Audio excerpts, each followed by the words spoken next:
से भी डबल धन भरा हुआ है। और ऐसा आशीर्वाद दिया। साधु बनिया ने भगवान को नमस्कार करके अपनी नौका पे गया, चढ़ के देखा तो पहले से 2 गुना धन पाया। बहुत प्रसन्न हुआ साधु बनिया और उसी नदी के किनारे भगवान श्री सत्यनारायण का पूजन किया, कथा श्रवण किया। आज जब प्रसाद ले करके भगवान से क्षमा मांग करके अपने गांव की ओर चल दिया।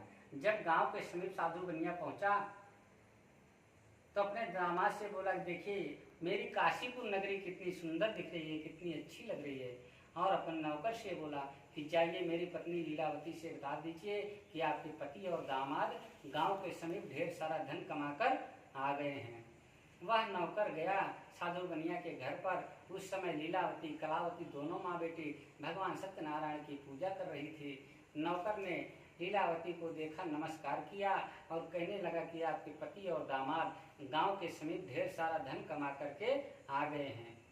इतना सुनते ही लीलावती ने अपने पुत्री कलावती से बोली, बिटिया तू भगवान की पूजा करके आओ, मैं चलती हूँ, तुम्हारे पिताजी बहुत दिन के बाद आए हैं उनका दर्शन करने, तू भी भगवान की पूजा करके दर्शन करने आओ। वहाँ कलावती कन्या लीलावती तो चल दिया अपने पति का दर्शन करने। कलावती कन्या जल्दी जल्दी भगवान को हल्दी कुमकुम अबीर गुलाल धूप दीप नैवेद्य लगा करके ना तो भगवान को प्रणाम किया, ना तो भगवान का प्रसाद पाई। और वो भी सब त्याग करके चल दिया अपने पति का दर्शन करने। जैसे कलावती कन्या नदी के किनारे पहुंचती है, देखती है कि उसका पति पानी में नौका सहित डूब जाता है। वहां अपने पति को ना पा करके कलावती कन्या रोने लगी, लीलावती रोने लगी, साधु बनिया रोने लगा।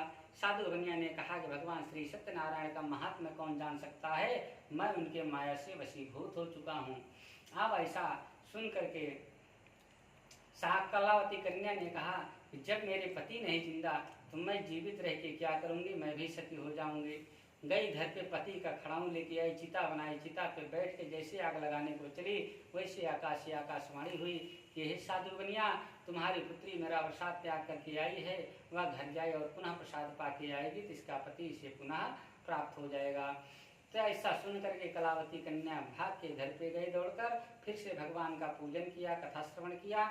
पूजन करने को उपरांत प्रसाद पाया, भगवान से क्षमा मांग करके उसी नदी के किनारे आई तो उसका पति उसे पुनः प्राप्त हुआ और और कहने लगे अपने पिता से कि पिताजी अब आप घर को चलिए, देर क्यों करते हो।